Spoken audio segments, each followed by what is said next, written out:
আসলে আজকের যে বিষয়টা আমি বলার জন্য লাইভে এসেছি, আমার কাছে মনে হয়েছে যে আসলে আজকের যে বিষয়টি নিয়ে কথা বলবো সেটি নিয়ে সামাজিক যোগাযোগ মাধ্যমে বেশ আলোচনা চলছে।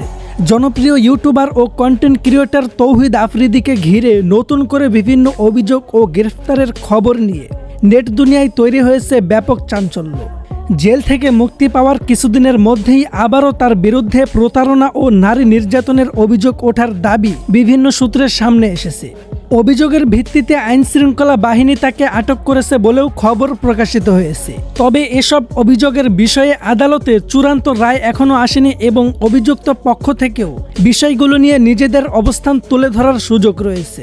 সামাজিক যোগাযোগ মাধ্যমে ছড়িয়ে পড়া বিভিন্ন দাবি অনুযায়ী একাধিক নারী তার বিরুদ্ধে প্রতারণা, মানসিক নির্যাতন এবং ব্যক্তিগত সম্পর্কে কেন্দ্র করে নানা অভিযোগ করেছেন।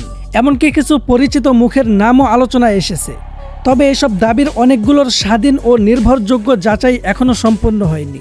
ভুক্তভোগী দাবি করা কয়েকজন নারী সম্প্রতি প্রকাশ্যে এসে নিজেদের অভিজ্ঞতার কথা তুলে ধরেছে বলেও জানা গেছে। তাদের দেওয়া অভিযোগের ভিত্তিতেই তদন্ত কার্যক্রম শুরু হয়েছে বলে বিভিন্ন সংবাদ মাধ্যমে উল্লেখ করা হয়েছে। তদন্ত শেষ না হওয়া পর্যন্ত অভিযোগগুলোকে অভিযোগ হিসেবেই দেখা উচিত বলে মনে করছেন সংশ্লিষ্টরা। এদিকে এই ঘটনাকে ঘিরে সামাজিক যোগাযোগ মাধ্যম ও বিভিন্ন অঙ্গনে ব্যাপক আলোচনা সমালোচনা শুরু হয়েছে। কেউ কঠোর শাস্তির দাবি জানাচ্ছেন, আবার কেউ বলছেন আদালতের চূড়ান্ত সিদ্ধান্তের আগেই কাউকে দোষী সাব্যস্ত করা উচিত নয়। সব মিলিয়ে আলোচিত এই ঘটনার সত্যতা কতটুকু এবং শেষ পর্যন্ত আইনি প্রক্রিয়ায় কী সিদ্ধান্ত আসে সেটাই এখন দেখার বিষয়। আইন সবার জন্য সমানভাবে প্রয়োগ হওয়া উচিত বলেও মত দিয়েছেন অনেকেই।